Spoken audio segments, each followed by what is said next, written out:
Leo tumefanya mnada wa pili wa korosho.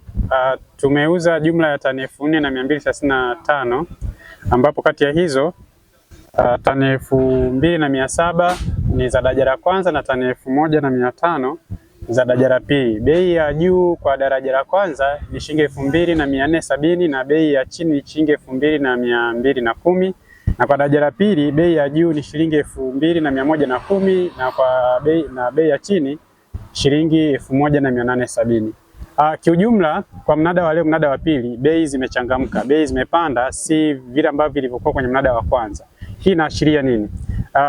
Kwenye uzaji haya wa mazao ya kibiashara, hasa mazao ya kimkakati, hususan korosho ambayo tumeuza leo, ukiona kiashiria chochote cha bei kupanda, kigezo chake kikubwa huwa ni ubora. Tumekuwa kwa muda mrefu tumekuwa kwenye jitihada za kuboresha ubora wa korosho zetu kwa mkoa wa Pwani, na sasa tunaanza kuyaona mabadiliko au matunda ya jitihada ambazo tumezifanya kwa muda mrefu.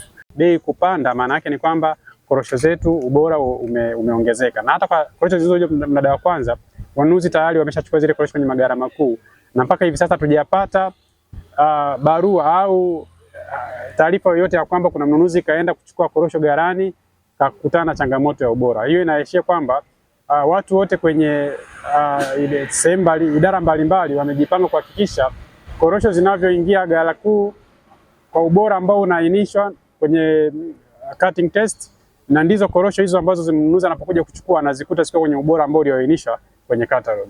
Kwa hiyo kwa hali hii tunavyokwenda, tunatumaini hata na hali hiyo inavyoruhusu hivi, pengine hata mnada wa tatu ambao tunategemea kufanya tarehe 27 unaweza ukawa na bei nzuri zaidi. Na rai yangu kwa wakulima na viongozi wote wa AMCOS, korosho zote ambazo ziko majumbani na kwenye magara ya AMCOS, taratibu kafanyika kwa uharaka, korosho hizo zikaenda gara kuu, taratibu zote zikafuatwa, ili hatimaye tarehe 27 tukakutana tena kwenye kituo cha mnada unaofuata, tukaziuza korosho zetu kwa bei hizi ambazo zinazidi kupanda mnada hadi mnada.